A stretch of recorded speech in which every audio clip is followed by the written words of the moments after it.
अस्सलामुअलैकुम। Straight talk में खुश आमदीद। आपके साथ मैं हूं आयशा बख्श। पाकिस्तान के साबिक वजीर खजाना और नवाज शरीफ के समधी इसहाक डार ने लंदन में मीडिया से गुफ्तगू में कहा है कि नवाज शरीफ के साथ नाइंसाफी करने वाले पहले ही रुस्वा होकर मुंह छुपा रहे हैं। नवाज शरीफ ने इन लोगों का एहतिसाब अल्लाह पर छोड़ दिया है। पनामा के जज बाजवा और फैज पूरी कौम के सामने बेनकाब हो चुके। नवाज शरीफ का फोकस मईशत और इस्लाहात पर होगा। वो इंतकाम पर यकीन नहीं रखते, बल्कि वो पाकिस्तान की मईशत और तरक्की पर तवज्जो देकर आगे बढ़ने की ज़रूरत पर पुख्ता यकीन रखते हैं। इसहाक डार ने याद दिलाया कि नवाज शरीफ ने 2017 में अकामा पर नाअहल होने के बाद ये मशहूर बात कही थी कि उन्होंने अपना मामला अल्लाह पर इस दुआ के साथ छोड़ दिया है कि उनके साथ नाइंसाफ़ी करने वालों को दुनिया और आखिरत में सज़ा मिले। हाल ही में मियां नवाज शरीफ ने एक वीडियो खिताब में साबिक army chief general Bajwa, general Faiz, साबिक चीफ जस्टिस साकिब निसार और आसिफ खोसा और आइंदा साल अक्टूबर में बनने वाले चीफ जस्टिस एजाजुल एहसन को 2017 में अपनी हुकूमत खत्म करवाने की साजिश का जिम्मेदार ठहराते हुए इस बात का इरादा जाहिर किया था कि अब सब का एहतिसाब किया जाएगा और कौम किसी सूरत उनको माफ नहीं करेगी, जिस पर इस खतरे का इजहार किया गया कि ऐसा बयानिया नवाज शरीफ को फौज और अदलिया के साथ एक बार फिर टकराव की तरफ ले जाएगा। ये भी कहा गया कि इस बयानिए से नवाज शरीफ की वापसी के रास्ते में रुकावटें पैदा हो सकती हैं। ऐसी खबरें भी सामने आई कि नवाज शरीफ के इस बयान के बाद शहबाज शरीफ के जरिए उनको पैगाम दिया गया कि इस बयानिए को अपनाने से गुरेज करें। उमूमी तौर पर यह ख्याल किया जा रहा है कि नवाज शरीफ और नून लीग को आइंदा इंतखाबात के लिए ताकतवर हलकों की हिमायत हासिल है। अब इसहाक डार जैसे नवाज शरीफ के इंतहाई करीबी और बाएतमाद साथी की तरफ से यह बयान कि क्या नवाज शरीफ के मौक़िफ़ का इजहार कहलाएगा? क्या नून लीग और नवाज शरीफ ने अपना बयानिया बदल लिया है? इसी पर गुफ्तगू रहेगी। पैनल में हमारे साथ हैं हसन निसार, शहजाद चौधरी, अबसार आलम और जैगम खान। आप चारों का बहुत शुक्रिया। प्रोग्राम का पहला सवाल आप सबके लिए। बाजवा, फैज और उनके आलाकार साकिब निसार, खोसा मुल्की तबाही के जिम्मेदारों को माफ़ी नहीं। नवाज शरीफ ने इन लोगों का एहतिसाब अल्लाह पर छोड़ दिया। इसहाक डार, क्या नून लीग ने अपने बयानिए पर मट्टी डाल दी या तजाद का शिकार है? हसन निसार साहब, क्या आप इसको कैसे असेस करेंगे, एनालिसिस करेंगे? कहाँ खड़ी है नून लीग? समझ नहीं पा रहे या खुद को समझा नहीं पा रहे? पहले एक शेर सुने जी।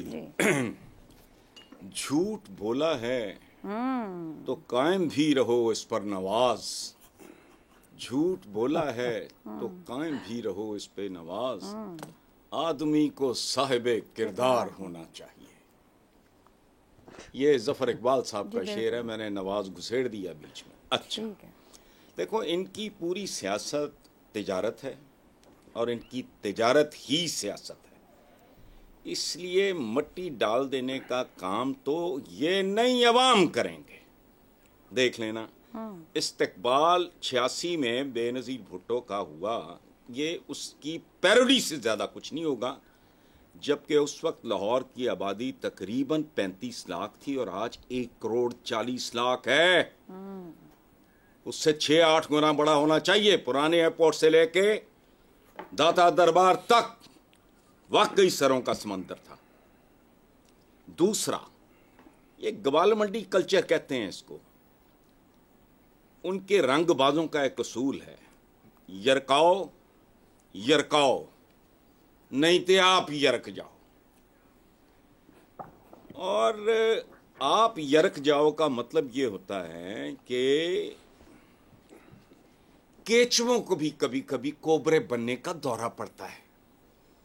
होता है ना, कौवा भी हंस की चाल चलने की कोशिश करता है। हाँ। ये केस है इनका। मैं तो इंतजार कर रहा हूं।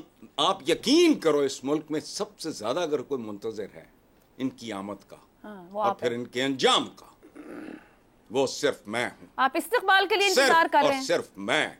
और कंपैरिजन याद रखना, जो मर्जी ड्रामे कर लें, बहुत पैसा खर्च कर रहे हैं, टिकटों के साथ मशरूत कर, सब कुछ कर रहे हैं, करें। अगर ये बेनजीर का 1/4, जबकि कितना होना चाहिए, कहां 35 लाख का लाहौर, कहां 1 करोड़ 40 लाख का लाहौर। हुजूर, सवाए शर्मिंदगी, निदामत, खजालत। कल शादरा में भी एक जलसी थी, ये पता नहीं जलसा था, जलसी थी, क्या चीज थी, बंदे ही ढूंढते रह गए, कोई पहुंच नहीं पाया, पता नहीं क्या मामला बना। देखो तो सही होता क्या है ये गुब्बारा था, ये गुब्बारा था। इस मुल्क की किस्मत में गुब्बारे लिखे हैं, इसकी हवा निकल चुकी है। जो मर्जी कर रहे हैं, मुल्क को खुशहाल बनाने आ रहा है कौन बंदा जिसका सबसे बड़ा रोल है इस मुल्क की बर्बादी में, जिस मुल्क के माशी सियासी कल्चर को बर्बाद करने का मूजब ये है। वाह, चलें आगे। हसन साहब, मैं इसको यूं कह लूं कि तजाद नहीं है, उनको पता है वो क्या कर रहे हैं। अगर उन्होंने मट्टी भी डाली है तो उनको पता है मट्टी डाली है, तजाद कोई नहीं है। They are clear what they are doing. जी बिल्कुल ठीक है, बिल्कुल। यरकाओ यरकाओ वरना खुद यरक जाओ, बात समझ आ गई। ग्वाल मंडी फिलॉसफी, ग्वाल मंडी विजडम, ठीक हो गया, यही इनकी तरबियत का है। ठीक हो गया। शहजाद साहब, इसहाक डार साहब कह रहे हैं कि नवाज शरीफ ने इन लोगों का एहतसाब, जिसका उन्होंने नारा लगाया कुछ दिन पहले, अल्लाह पर छोड़ दिया और 2017 में भी छोड़ दिया था। अगर नून लीग ने मुजाहिमती बयानिया छोड़ दिया तो फिर उनके पास इंतखाबी मुहिम अगर 2013 से 17 तक की उनका मामला है, तो जो 2 करोड़ 10 लाख वोटर नया शामिल हो गया वोट डालने के लिए, वो क्या उस कारकर्दगी की बिना पर वोट डालेगा? वो वोट मिल पाएगा मुस्लिम लीग नून को? अच्छा, आयशा, हसन साहब ने एक शेर से अपना शुरू किया, मुकाबले पे आप भी दें। आज मैं भी आपको एक शेर सुनाता हूं। वतन की फिक्र कर नादान, मुसीबत आने वाली है, तेरी बर्बादियों के मशवरे हैं आसमानों में। अच्छा, अब जब भी मैं ये बयानिए का लफ्ज सुनता हूं ना, तो मेरा पता नहीं क्यों फौरन ही मेरा ध्यान वो जो कच्ची पक्की होती थी ना स्कूल की पहली दूसरी जमात के अंदर, उर्दू की पहली किताब, तो उसके अंदर जो पहला सबक होता था, पहले सफ़े के बाद अलफ बे पे पढ़ने के बाद जो दिया जाता था, उसमें एक बच्चा सामने खड़ा हो जाता था और वो जोर से कहता था, आ बाबा आ। आगे से वो फिर कहता था, रोटी लाके आ। फिर वो कहता था, बाबा आया चूरी लाया। ये है बयानिया, आप सिखा दें, लोग पीछे फॉलो करना शुरू कर देंगे। ये है बुन्नत कहानियों की, ये है नैरेटिव।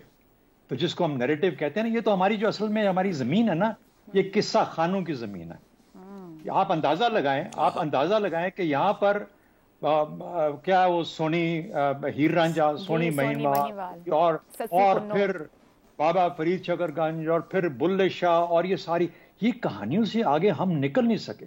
हम हैं असल में किस्सा खान सबके साथ। हम पुरानी बातें लेके आते हैं और लोगों का दिल लुभाते रहते हैं। ये है इस मट्टी की जब मिजाज है इस मट्टी का।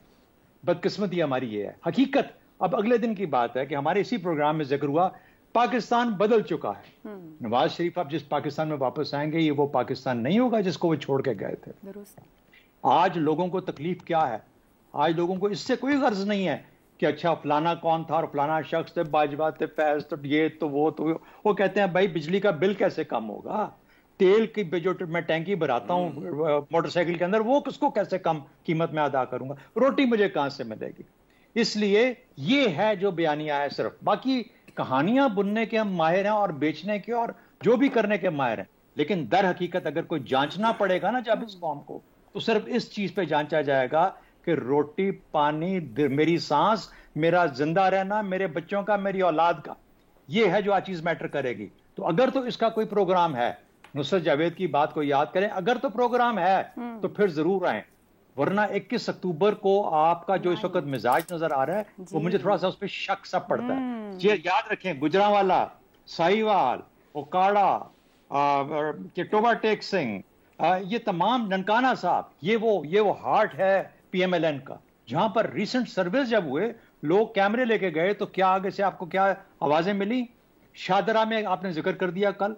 तो अगर मेरे ख्याल में पीएमएलएन इस वक्त बहुत सख्त सोच विचार में और फिक्र में होगी कि ये हो क्या रहा है। इसके बावजूद मैं ये कहता हूं, क्योंकि गलियां सुंजियां हैं तो मिर्जा यार ही फिरेगा, लेकिन आगे क्या होगा मिर्जा यार के बाद मुझे वो समझ नहीं आती। इसलिए कोई फर्क नहीं पड़ता मिट्टी इस तरह पाओ या उस तरह पाओ, या वो डालें या खुद डालें या कोई और डाले, ये मट्टी पड़नी है। ट्रांसफॉर्मेटिव मोमेंट है, याद रखिएगा। एक नई सियासत उभरेगी इस मुल्क से। और एक याद रखें, ये शख्सियात के ऊपर इदारे नहीं रहते, इदारों की एलिफेंटाइन मेमोरीज हुआ करती हैं, बड़ी बड़ी देर तक याद रहती हैं।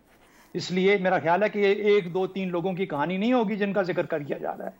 इदारे याद रखेंगे और देखते रहेंगे कि हो क्या रहा है। शहजाद साहब, आपकी इस गुफ्तगू से अब नवाज शरीफ साहब ने किस्सा किया या इसहाक डार साहब ने कहानी सुनाई, इसको तो एक तरफ रखते हुए जब आप ये कह रहे हैं कि गलियां सुंजियां हैं, मिर्जा यार फिरेगा, अगर प्लान है तो फिरेगा ना, अगर नहीं है तो आपके ख्याल में आपको नजर आता है कि किसी प्लान के साथ आएंगे या खाली ही है?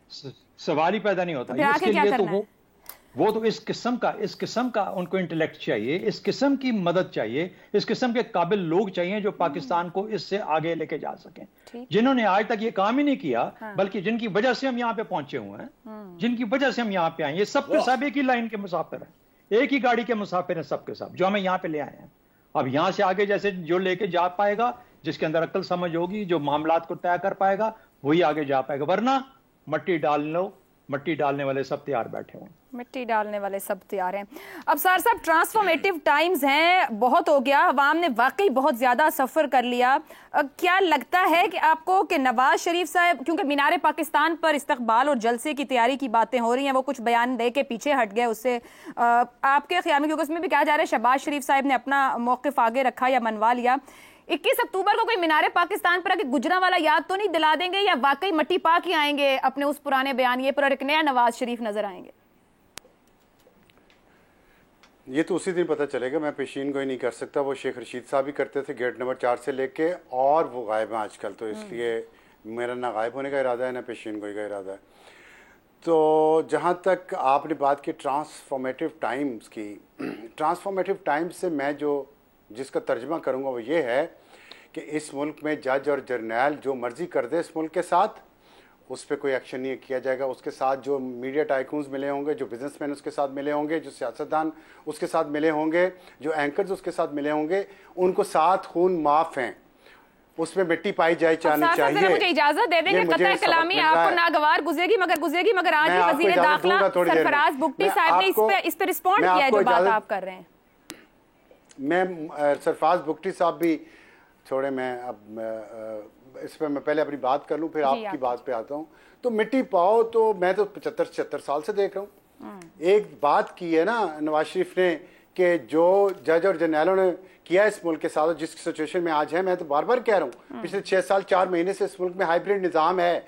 क्या नेमतें हमें मिली हैं जो हमें ये धमकियाँ दी जा रही हैं दिन रात कि आगे भी ये निज़ाम चलेगा और इसके लिए अपने आप को तैयार करें। मिट्टी पाओ, तो पा दे मिट्टी पाने से अगर पहले हमें अंब मिल गए हैं और इस मुल्क में खुशहाली आ गई है, तो अब भी आ जाएगी, मुझे कोई इतराज़ नहीं है।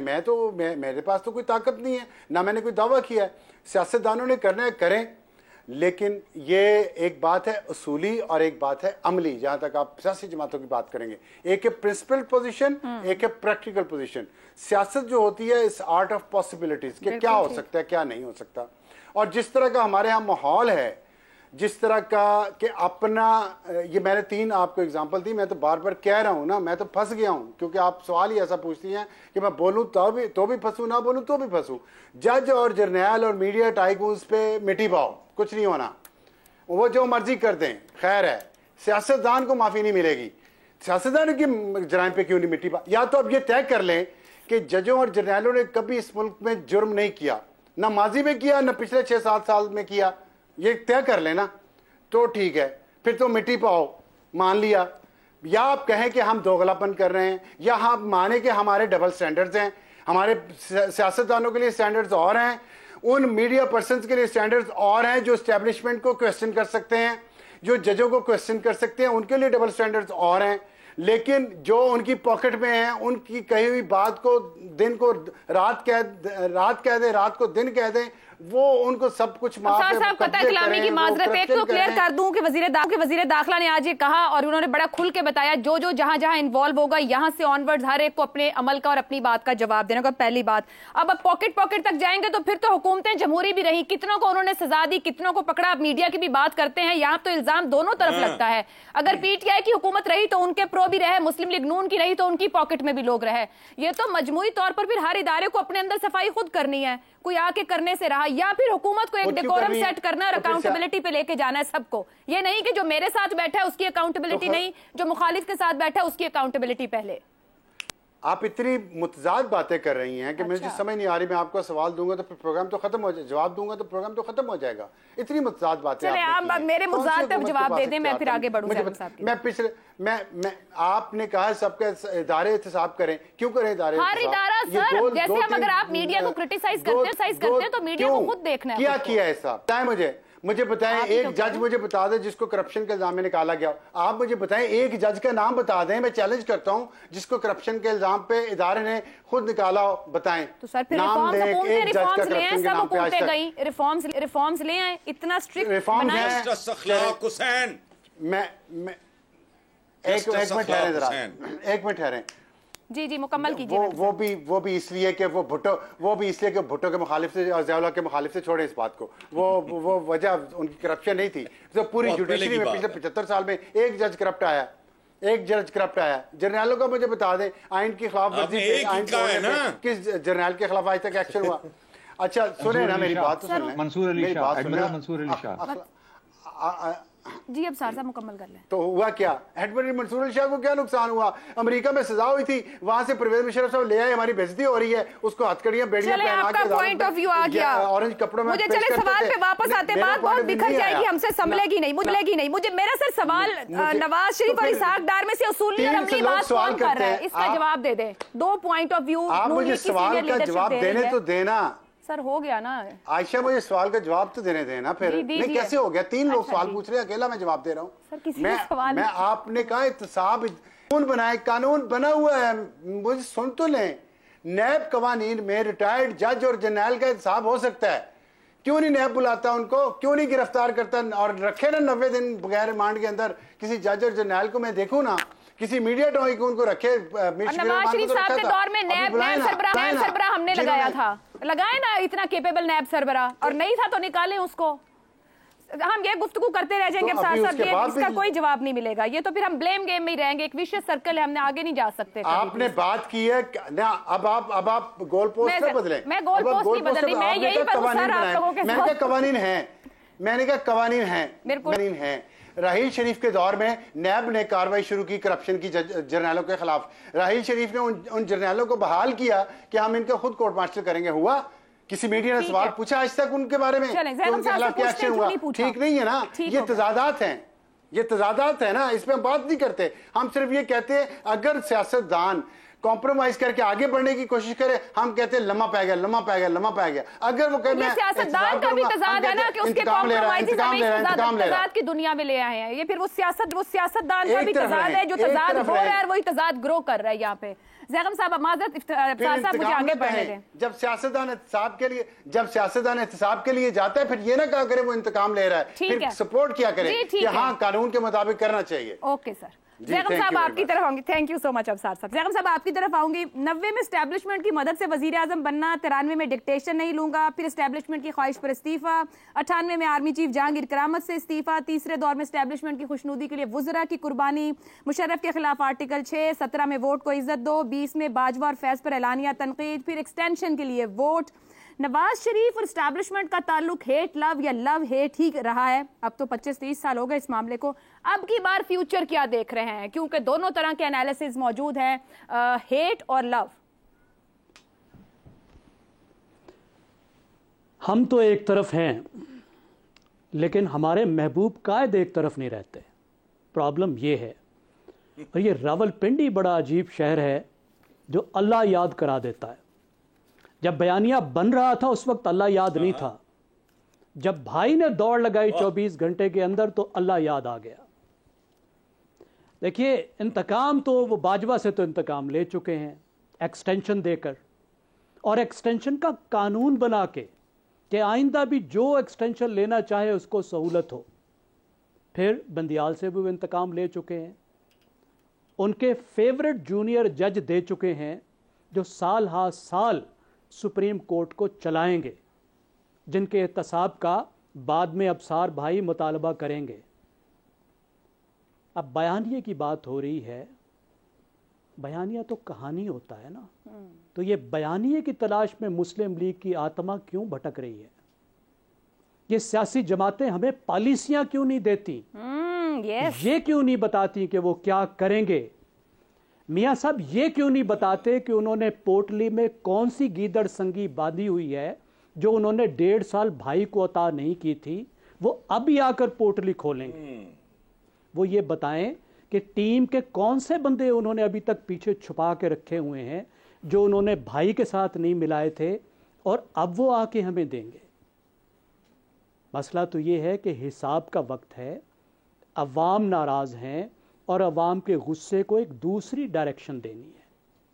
और तजाद ये है कि बन चुके हैं किंग्स पार्टी और खेलना चाहते हैं एंटी इस्टेब्लिशमेंट। इस्टेब्लिशमेंट के बगैर अगला इलेक्शन नहीं हो सकता और एंटी इस्टेब्लिशमेंट बन के दिखाना है। और तरीका ये सूझा है कि रिटायर्ड अफसरों पे पै जाओ। भाई रिटायर्ड अफसर तो इस्टेब्लिशमेंट नहीं होती, इस्टेब्लिशमेंट तो मुस्तकिल चीज़ होती है। रिटायर्ड अफसर तो रिटायर्ड अफसर होता है। रिटायर्ड अफसर के पीछे जाके आपको क्या मिलेगा? आप कैसे एंटी इस्टेब्लिशमेंट बन जाएंगे? अच्छी बात कही कि फोकस इंतकाम पे नहीं करना चाहते, फोकस करना चाहते हैं अकाउंटेबिलिटी पे। मुझे बिल्कुल इत्तफाक है, अकाउंटेबिलिटी इंतकाम नहीं होती, अकाउंटेबिलिटी होती है। अगर हो आप कीजिए अकाउंटेबिलिटी, आप वो कवानीन बनाइए, आप इदारों को साफ कीजिए। आपने किया क्या है? अफसार भाई कह रहे हैं कि नैब कर सकता है अकाउंटेबिलिटी जजेस की और साथ में जनरल्स की। मेरे लिए तो ये इन्फॉर्मेशन है, क्योंकि दिन 2 जनरल्स का वो इशारा कर रहे हैं, वो रिटायर्ड थे, एक सिविलियन इदारे में काम कर रहे थे और उनकी भी अकाउंटेबिलिटी नहीं हो सकी थी। इदारे के तौर पर इदारे में बैठे हुए लोगों की अकाउंटेबिलिटी नैब नहीं कर सकता। 18वीं तरमीम आपने बनाई, आपने चार्टर ऑफ डेमोक्रेसी में वादा किया था कि हम एहतसाब का एक नया इदारा लाएंगे, एक नया निज़ाम लाएंगे। आप लाए और उस वक्त मियां नवाज शरीफ साहब थे जो दौड़ गए थे, पीपल्स पार्टी खड़ी थी उस वक्त। नैब के मामले पर यह पुराने वाला नैब मियां नवाज शरीफ को चाहिए था जो इनके अपने गले में आकर पड़ा। क्या नैब में कोई तरमीम करने की कोशिश की? बिल्कुल नहीं की। और एहतसाब सिर्फ कानूनी तो नहीं होता ना, एहतसाब तो जमहूरी भी होता है। मेरा एक मियां साहब को मशवरा है, अगर ताकत की वजारतों की बंदर बांट घर से शुरू होती है तो ज़रा एहतसाब भी घर से शुरू करें। ये जिस भाई को वज़ीर आज़म बनाया था उससे पूछें कि पुत्र, ये पार्टी के सिंहासन पर और वजारत उज़्मा के सिंहासन पे मैंने तुम्हें बिठाया और तुमने मेरी पार्टी का कबाड़ा कर दिया, अवाम को मुझसे दूर कर दिया, मुझे मुसीबत में डाल दिया। ज़रा हिसाब दो ना, और हिसाब लें उनसे, पार्टी से ज़रा निकाल के दिखाए ना। मैं देखता हूं कैसे अवाम इनके साथ नहीं जाती। और आपको मियां शहबाज शरीफ का भी मैं जवाब बता देता हूं जी। वो कहेगा भाई जी आप तो वहां रिमोट कंट्रोल से मेरी हुकूमत चला रहे थे। आपने वहां से एक वाइस राय नाजिल किया था मेरे ऊपर जिसका नाम था इसहाक डार, जो मुझे चलने नहीं देता था, यहां पैरेलल गवर्नमेंट बनाता था और जिसने मईशत का कबाड़ा करके रख दिया। फिर बुलाएं समधी शरीफ को कि पुत्र तूने क्या कर दिया, हमारा तो सारा निज़ाम ही, हमारा तो सारा नैरेटिव मईशत पर खड़ा था, ठीक, और तुमने मईशत का इस सत्यानाश कर दिया। अब मैं अवाम को क्या चूरन बेचूंगा? दुरुस्त। फिर उसका एहतसाब करें और फिर मैं देखता हूं कैसे लोग साथ नहीं होते, तब उनकी बात में वजन आएगा। ठीक, वरना ये बात नहीं चलेगी। जी, लोगों को एतमाद दें, अपने एक्शंस के जरिए से एतमाद दें। वैलिड सवाल घर से शुरू करें, मुख्तसरन अफसार साहब ब्रेक पे जाना है। नैब कानून है कि रिटायर्ड जजेस और जनरल का एहतसाब नैब कवानीन के तहत हो सकता है। रिटायर्ड, ठीक है सर, रिटायर्ड के बाद कुछ किया हो तो, हुकूमत में कुछ किया हो तो उसका नहीं, एज जनरल आप एहतसाब नहीं कर सकते। ठीक है, रिटायर हो के उसने बाद में कुछ किया है तो एनएलसी था ना, उनकी सर्विस का हिसाब नहीं कर सकते। ठीक है जी, मुझे इजाजत दीजिएगा सर, ब्रेक पे जाना है। चले रिटायर्ड हो, ठीक है जी, ब्रेक पे जाना है। जैगम साहब ने जब बात खत्म की एहतसाब ही करना है तो अपने घर से शुरू करें, जो आखिरी 16 माह आपने हुकूमत के गुजारे, और फिर नवाज शरीफ को भाई से पूछना भी चाहिए कि मेरे वोट बैंक को, मेरी सियासत को जो नुकसान दिया आखिर क्यों। ब्रेक पे जाते हैं, ब्रेक से वापस आएंगे तो मईशत की बड़ी फिक्र है सब सियासतदानों को, क्या कोई पॉलिसी भी है या सिर्फ नारा है? इस ब्रेक के बाद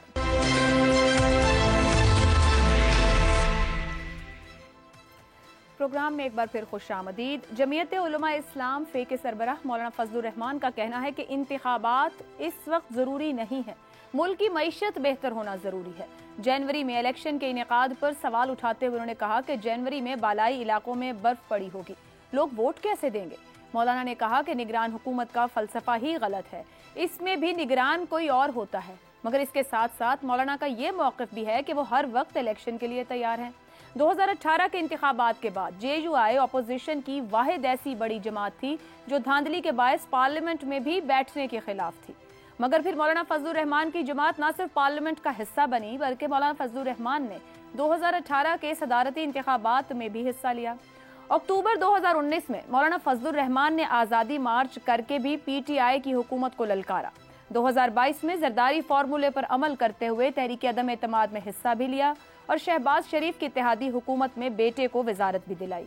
इस साल जनवरी में जब KPK में निगरान हुकूमत कायम हुई तो मौलाना के हामियों को काबीना में हिस्सा भी दिया गया। KPK में निगरान वुज़रा ने ऐसे गुल खिलाए कि इलेक्शन कमीशन को भी एक्शन लेना ही पड़ा। अब जहां एक तरफ मौलाना एक ही सांस में पहले मईशत फिर इंतखाबात और इंतखाबात के लिए हर वक्त तैयार होने की बात कर रहे हैं, तो दूसरी तरफ निगरान सेटअप के फलसफे पर भी तनकीद कर रहे हैं। मौलाना फजलुर रहमान का ये रवैया बहुत से अहम सवालात को जन्म दे रहा है। एक घाघ सियासतदान होने के बायस मौलाना फजलुर रहमान के इन बयानात को नज़रअंदाज करना मुमकिन नहीं और आज दीगर सियासी जमातों की जानिब से इस पर रद्द अमल भी दिया गया कि हम तो इंतखाबात के लिए तैयार हैं। यहाँ तक कि खुद वजीर इत्तलात का यह कहना था कि मौलाना के इस बयान पर इलेक्शन कमीशन जवाब देगा। पैनल के लिए सवाल इस तरह से, पहले मईशत फिर इंतखाबात के लिए हर वक्त तैयार हैं मौलाना फजलुर रहमान। मौलाना फजलुर रहमान को परेशानी किस बात की है, मईशत, इंतखाबात या अपनी सियासत? हसन निसार साहब, क्या मसला दिखाई दे रहा है जिस पर मौलाना साहब इस कदर परेशान हैं? अच्छा, पहली बात तो ये है कि जैगम साहब ने मुशायरा लूटा और मज़ा आ गया। मेरे बस में होता मैं कहता मुकर्रर इरशाद, जैसे बंदा कहता ना जी दोबारा सुनाएं ये गज़ल। अच्छा देखें, आपके जो प्यारे मौलाना हैं ये सिर्फ मौलाना हैं, इसका कभी मतलब मालूम करें। मासूम आदमी हैं, ज़ाती मईशत के अलावा इन्हें इकोनॉमिक्स की ABC का भी इल्म नहीं है, वरना ये इतनी अजीबो गरीब बच्चगाना, बिल्कुल बच्चगाना बात है, अहमकाना बात है। पाकिस्तानी मईशत जहां खड़ी है ये आम आदमी के वहमो गुमान से ज्यादा खतरनाक हालत में है। ये खड़ी भी नहीं है, ये जख्मों से चूर लेटी है और बुरी तरह ब्लीडिंग हो रही है। इससे संभलने में भी बहुत वक्त लगेगा। मैं 20 बार डिफरेंट चैनल्स पे ये बात कर चुका हूं as a humble student of economics कि किसी भी मुल्क की इकोनॉमी ना रातों रात बर्बाद होती है ना रातों रात आबाद होती है। ये कोई स्विच ऑन स्विच ऑफ नहीं है।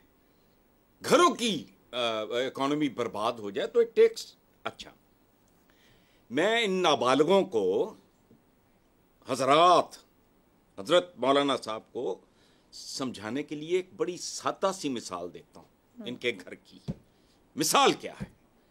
सऊदी अरेबिया बहुत ही नागुफ्ताबे हालात थे। पार्टीशन से पहले वहां के मुतव्वे वगैरह रमजान यहां आया करते थे, वो सारा हिंदुस्तान मुसलमान उनकी मदद किया करते थे। खैर, कर्टसी अरामको यानी अहले मगरिब जो बेरहरवी का शिकार हैं, सऊदी अरेबिया में तेल का सैलाब आ गया, लेकिन रैग्स टू रिचेस तक के सफर में अशरे लगे। मैं 35-40 मरतबा जा चुका हूं। अर्ली 80s के और आज के सऊदी अरेबिया को आप कंपेयर ही नहीं कर सकते। I used to go there after every 3-4 months। ठीक समझ आई बात? अशरे लगे ऑयल रिच होने के बाद। अच्छा, हालांकि उनकी आबादी आज भी न होने के बराबर है। सही। तो मौलाना मुठ रखो, सीधा कहो जमहूरियत ते लानत भेजो। क्यों अपने कारोबार का बेड़ा गर्क करन टो रहे हो? पाकिस्तान की इकोनॉमी को बचाना है तो इस जमहूरियत को उस तरह दफन करो जैसे औरंगजेब आलमगीर ने मरासियों के आलात मौसीकी गहरे दफन किए थे। जहां खते गुर्बत पे पाकिस्तानियों की तादाद कई मुल्कों की टोटल पॉपुलेशन से ज्यादा है। ये क्या समझता है कि 6 महीने में, कि साल में, कि 2 में, 5 में? ठीक हो, मुझे तो अपने लाइफ टाइम में नहीं संभलती नजर आ रही। आप फिर किधर रहे हो? चले बाबा एडम स्मिथ को पढ़ो, रॉबिन्स को पढ़ो, पता लगे तुम्हें सही हो इकोनॉमी होती क्या है। इनको आया ही उठा के चलो मईशत संभल जाए, इसका मतलब है 15-20 साल दा केस है। नहीं, फिर उन्होंने बिना समझे मिनिमम दिया होगा। 10 to 15 years। चलें जी, अफसार साहब, ये जो बयान दिया, पहले मईशत फिर इंतखाबात, ये किसी परेशानी में दिया है? वो अब तजर्बाकार सियासतदान है, दहाइयों से सियासत कर रहे हैं, वो अपना पॉइंट ऑफ व्यू, नुक्ता नजर दे रहे हैं, वो कोई पैगाम दे रहे हैं या किसी और की जबान बोल रहे हैं? देखिए, बहुत कुछ हो रहा है पर्दे के पीछे, इसलिए ये कहना अभी मुमकिन नहीं है कि वो किसकी जुबान बोल रहे हैं, लेकिन हो सकता है किसी और की जुबान भी बोल रहे हो। तो अपनी पर्दा, असल में पर्दा उठाया जा सकता है, लेकिन यहाँ सिचुएशन इस मुल्क में रोज़ाना की बुनियाद पे तो बदलती है, तो इसलिए आज पर्दा उठाएं, कल वो पर्दा गिर जाए, तो फ़ायदा कुछ नहीं है। लेकिन बहरहाल एक बात है कि जो हुकूमत में रहे हैं वो पिछले 16 महीने जितने भी हैं, उसके मनफी असरात तो हुए हैं ना, तो इन तमाम सियासी जमातों की पब्लिक सपोर्ट पे, और इस वजह से रिजर्वेशंस हैं। देखें आप, पंजाब में मुस्लिम लीग नून कोशिश कर रही है अपने आप को जो लॉस्ट ग्राउंड है उसको गेन करने की। इसी तरह केपी में JUI ने बहुत ग्राउंड जो है वो लूज़ की है, और उसमें उनके वज़रा की कारकर्दगी भी बहुत बड़ा सवालिया निशान है, और बहुत इल्ज़ामात है उनके वज़रा पे, वफाकी वज़रा पे भी, और जो सूबाई वज़रा का तो आपने ख़ुद भी जिक्र किया कि सूबाई काबीना को सैक कर दिया सारी को। तो इस वजह से देखें, मसला ये है कि अगर 16 महीने में मिले थे तो साफ नीयत से कुछ खिदमत ही कर लेते। अगर आप बहुत ज़्यादा रिफॉर्म्स नहीं कर सकते, मैं मानता हूँ कि इतनी ना उनके पास तादाद थी, ना ही इतनी कुव्वत थी कि वो रिफॉर्म्स कर लेते या पाकिस्तान की मईशत को बिल्कुल सीधे रास्ते पर डाल देते। और वो मुमकिन ही है, जो हसन निसार साहब ने कहा, इसमें 2-3 अशरे तो लगेंगे, टिका के हमें एक समत में काम करना पड़ेगा। तमाम इंजन जो जब जहाज़ टेक ऑफ करता है तो उसकी एक्स्ट्रा लाइट्स भी बंद कर दी जाती हैं, AC भी बंद कर दिया जाता है, ताकि पूरी जो एनर्जी जहाज़ की वो लगे टेक ऑफ करने पे। तो अगर हम इस तरह का कोई काम कर सकें, एक दूसरे के खिलाफ साजिशें करने का, टांगें खींचने का काम बंद कर दें 20-30 साल, और सिर्फ जहाज़ को टेक ऑफ करने पे लगाएं, तो शायद कर सकें। लेकिन 16 महीने में कम से कम ईमानदारी से दिल लगा के कुछ खिदमत तो कर सकते थे, कुछ किसी का हाथ हैंड होल्डिंग तो कर सकते थे। मेरा ख्याल है वो नहीं किया जिन सियासी जमातों ने, उनको प्रॉब्लम हो रहे हैं अब अवाम में जाने से। तो मतलब जो मौलाना फजलुर रहमान साहब एक सांस में एक बात और दूसरी में दूसरी कह रहे हैं, वो कोई परेशानी है या जाती सियासत का उनको मसला लग रहा है, या इंतखाबात के हाथ से जाने का मसला लग रहा है? क्योंकि मईशत वाला तो बात क्लियर हो गई कि कोई लेना देना नहीं, या अपनी मईशत की फिक्र है? देखिए, केपी में उनका जो स्ट्रांग होल्ड है वो केपी है। सॉरी। तो केपी में उनको काफ़ी नुकसान पहुंचा, वहाँ PTI एक बड़ी ताकत है, उसके अलावा और बहुत सारी पॉलिटिकल पार्टीज भी हैं। उन जो दूसरी तरफ वो जाते हैं, जब इंतखाबात का कहते हों, तो उन्हें ये इस दफ़ा उम्मीद है कि शायद सिंध में उन्हें कुछ सीटें मिलें, बलोचिस्तान में उनकी पोजीशन वही रहेगी जो पहले है। तो असल उन्हें नुकसान का जो डर है ना, वो केपी में है, क्योंकि केपी में उनके ख्वाब कुछ ज़्यादा थे शायद इस बार के इलेक्शंस के बाद केपी की हुकूमत में। वो अगर पूरे ना हो पाए, अगर वो इतनी सीटें ना ले सके कि उनके वो ख्वाब पूरे हो सके, तो वो ज़रूर इस तरह की बात करेंगे जनवरी के। और मेरा नहीं ख्याल कि जनवरी के आखिर में अगर इंतखाबात होते तो इतनी कोई बर्फबारी नहीं होती कि वोट डालने ना लोग जा सके, और कोई ख़ास तूफ़ान आ जाए, कोई ब्लिजर्ड आ जाए जनवरी के आखिर में, फिर सड़कें बंद हो जाती है, वरना बर्फ तो पड़ी रहती है। बर्फ में उन बर्फानी इलाकों में काम भी होता है, जहाँ पे लोग बहुत ज्यादा बर्फ पड़ती है, वहां से तो लोग नीचे उतर के आ जाते हैं थोड़े निचले इलाकों में, तो वो भी वोट डाले जा सकते हैं। तो ये बर्फ जो है सिर्फ ये एक प्रॉब्लम नहीं है, ना होना चाहिए। ठीक हो गया शहजाद साहब, लगता है कि बर्फ मौलाना साहब के अरमानों पे पड़ रही है। जो बात हुई है KPK में, PTI की बड़ी ताकत है, और अभी जो निगरान में भी हिस्सा लिया उस पर भी भुगतना पड़ी फिर वहां पर, तो वो जो टफ टाइम कहा जाए KPK में, वो परेशान कर रहा है। आप किस तरीके से देखते हैं, कभी बयान इधर और कभी बयान उधर? मेरा ख्याल है बेयकीनी ज्यादा है, बेयकीनी अपने मुस्तकबिल की, खास तौर पर सियासी मुस्तकबिल की। क्योंकि देखिए, बात यह है कि अभी तक मुल्क के अंदर ये नहीं पता कि इलेक्शन होंगे या कब होंगे। एक इशारा तो दिया गया, लेकिन देखिए नवाज शरीफ साहब के आने के अंदर कितने मराहल और हैं। कानूनी हैं, उसके बाद सियासी पेचीदगियां हैं, फिर उसके बाद अवामी रद्द अमल है, फिर एक मकबूलियत है, फिर वो कबूलियत तो चले हो जाएगी, लेकिन बाकी ये सब चीज़ें किन किन मरहलों से गुजर के ये यकीन आ पाएगा कि वाकई अब उनके रास्ते की रुकावटें तमाम खत्म हो गई हैं। जब तक वो नहीं आएंगे मेरे ख्याल में उस वक्त तक इलेक्शन नहीं होंगे। और जैसा मैंने कहा, अभी 3 हफ्ता जो पड़े हैं, इस 3 हफ्ते में काफ़ी कुछ अभी होगा टू डिटर्मिन के आया नवाज शरीफ साहब वापस आते हैं या नहीं। दूसरा, जिस तसलसल के साथ बिलावल भुट्टो इसके ऊपर लगे हुए हैं कि नहीं इलेक्शन वक्त पे होने चाहिए, इलेक्शन वक्त पे होने चाहिए, इसका मतलब है कुछ उनको भी थोड़ा सा शक है कि शायद वक्त पे ना हो।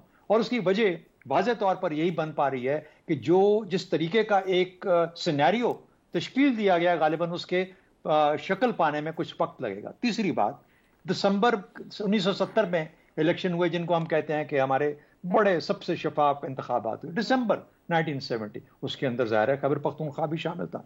चौथी बात, देखिए पंजाब के अंदर तो चलें, जैसा मैंने पहले भी कहा कि अगर गलियां सुनियां हो गई हैं तो मिर्ज़ा तो मिलेगा वहाँ पे, और उधर भी एक मिर्ज़ा मौजूद है, सिंध के अंदर भी। बलोचिस्तान वाले भी मिल मिला के अपनी एक गवर्नमेंट बना लेंगे, बाप नहीं तो बाप का को पोता आ जाएगा, कुछ समथिंग और दी अदर, कुछ ना कुछ। ये मुसीबत खैबर पख्तूनख्वा के अंदर है कि ना परवेज खट्टक कोई फुटहोल्ड बना पा रहा है, ना कोई और बना पा रहा है। जो ज़िमनी इंतखाब होता है, कोई आज़ाद, कोई कहाँ से उठा हुआ किसी और पार्टी का उठ के अभी भी वोट ले रहा है। तो ये परेशानी मुझे लगता है कि ज्यादा बड़ी परेशानी है, और जाहिर है कि उसको फिर मुश्किल मुख्तलिफ अशकाल के अंदर आपके सामने लाया जा रहा है। ये परेशानी तो आगे आपने एक जुमला बोला है, मैं नहीं उसको समझ, आपने कहा जब तक वो नहीं आएंगे नवाज शरीफ इलेक्शन नहीं होगा, इसका क्या मतलब है? मेरा अपना ख्याल यह है कि नवाज शरीफ साहब या PMLN, नवाज शरीफ को PMLN समझ लीजिए ना, अगर नवाज शरीफ साहब नहीं आते किसी वजह से, तो फिर तो जो निजाम चल रहा था, जो बंदोबस्त चल रहा था, वही बंदोबस्त किसी और शक्ल में आगे आ जाएगा मोस्ट लाइकली। फिर सूरत में इलेक्शन शायद हो जाएंगे, लेकिन फिर कोई और किसी और शक्ल में आएंगे। नवाज शरीफ साहब के लिए भी एक बहुत मुश्किल मरहला ये तय करना कि उनको आना भी चाहिए कि नहीं आना चाहिए। तो इसलिए मैं कह रहा हूँ, इस तरह के बड़े समझदार लोग इस वक्त टीवी पे बैठ के और मुख्तलिफ जगहों पे बातें कर रहे हैं और बता रहे हैं आपको कि यार सोच लेना, देख लेना, पता नहीं आगे जाके क्या बनता है क्या नहीं बनता, ये काम संभलेगा भी कि नहीं संभलेगा। तो ये सारी चीजें नवाज शरीफ साहब भी सोच रहे होंगे ना। तो इसलिए मैं कहता हूँ, हाँ, इलेक्शन या गवर्नमेंट क्या इस शक्ल में चलेगी या पुराने वाली शक्ल में वापस आ जाएगी 16 महीने वाली, या ये कि जिस तरीके से फजल रहमान साहब कह रहे हैं कि यार थोड़ा सा मिट्टी पाओ और आगे चलो, देखिए आगे शायद हालात बेहतर हो जाए, मौसम भी अच्छा हो जाए। ज़ैगम साहब, ये जो बेयकीनी की बात हो रही है, मौलाना साहब कह रहे हैं निगरान हुकूमत का फलसफा ही गलत है। एक तो वो खुद हिस्सा रहे, मतलब उनके साथ वाले लोग KPK की बहती गंगा में हाथ धोए। इस वक्त उनकी परेशानी ये बेयकीनी है, उनकी ज़ाती मफादात या सियासत पर कोई जद है, मसला है क्या असल में? KP के हलवे की जो देग है वो सारी की सारी इस वक्त मौलाना साहब के पास है, और उसे बांट के वो समझते हैं कि वो अपनी पोजीशन बेहतर कर लेंगे, क्योंकि उनकी सियासत पेट्रनेज की सियासत है। लेकिन काम चल नहीं रहा, और मज़े की बात यह है कि वहाँ पे भी उन्होंने भी अपने समधी को वायसराय बनाया हुआ है, और लगता है कि उन्हें भी समधी ले डूबेगा। मौलाना से तमाम तर इख्तलाफ के बावजूद मुझे मौलाना से बहुत हमदर्दी भी है, और हमें सबको होनी चाहिए। उनकी सियासी जमात इस वक्त बदतरीन दहशतगर्दी का शिकार है। जो इंतहा पसंद हैं वो उन्हें मॉडरेट समझकर उनको निशाना बना रहे हैं। बाजोड़ के एक जलसे में, एक ही जलसे में 45 लोग उनके शहीद हुए, फिर बन्नू में, फिर मस्तूंग में, यानी जो ऐसे इलाके हैं जहाँ पे उनको मकबूलियत है। KP के जनूबी अज़ला, साबिका फाटा के अज़ला, बलूचिस्तान के वो अज़ला जहाँ पे वह मकबूल हैं, वहाँ उनको निशाना बनाया जा रहा है। एक तो उन्हें ये कहना चाहिए कि ये एक मसला है और इसको हल करना ज़रूरी है अच्छे इलेक्शन के लिए। जहाँ तक मईशत का ताल्लुक़ है, हसन निसार साहब ने बिल्कुल ठीक कहा, मौलानाओं की तो अपनी मईशत होती है, वो चलती रहती है, और मुल्क की मईशत से उनका क्या लेना देना। बुनियादी मसला उनका सियासी कमज़ोरी है। मुस्लिम लीग नवाज़ को 6 महीने चाहिए थे, मौलाना को शायद 1 साल चाहिए, और पता नहीं 1 साल में भी हालात बदलेंगे या नहीं बदलेंगे। मेरा तो ख्याल है उनको 1 साल मिल गए तो हालात और ख़राब हो जाएंगे। लेकिन इलेक्शन मज़ीद डिले करना बहुत ख़तरनाक है, और सब ये बात समझते हैं। सेनेट का इलेक्शन मार्च में होना है। अगर सेनेट भी मुअत्तल हो गई, आधी सेनेट भी मौजूद ना हुई, तो बेयकीनी बहुत ज़्यादा फैल जाएगी। दुनिया की नज़रें हम पर हैं। मदद करने वाले इदारे भी इलेक्शन चाहते हैं, दुनिया भी इलेक्शन चाहती है, और कम अज़ कम एक फसाड ही सही, दुनिया को दिखाने के लिए ही सही, एक इलेक्शन की ज़रूरत है। बाकी मुल्क का जिस तरीके से निज़ाम चलेगा वो हमें मालूम है, वो सब चीज़ें तय हो चुकी हैं। हाइब्रिड सिस्टम बन चुका है और आगे भी हाइब्रिड सिस्टम ही चलेगा, लेकिन उस हाइब्रिड सिस्टम में जो जगह किसको कितनी मिलनी है उस पर मामला है, और मौलाना को उस पर ख़तरात हैं। इसके अलावा कोई बात नहीं। ठीक हो गया जी। नतीजा यहाँ पहुंचा कि एक बेयकीनी की सूरत हाल है जिस बायस मौलाना परेशान है और फिर इस तरह के बयानात दे रहे हैं, लेकिन हतमी तौर पर इलेक्शन का बर वक्त ही मसाइल को हल कर सकता है। अगर इलेक्शन में के इनेकाद में ताख़ीर होती है तो मसाइल में भी इजाफा होगा। आज के प्रोग्राम से इतना ही। मेहमानों का शुक्रिया, मुझे इजाज़त दीजिए। अल्लाह हाफ़िज़।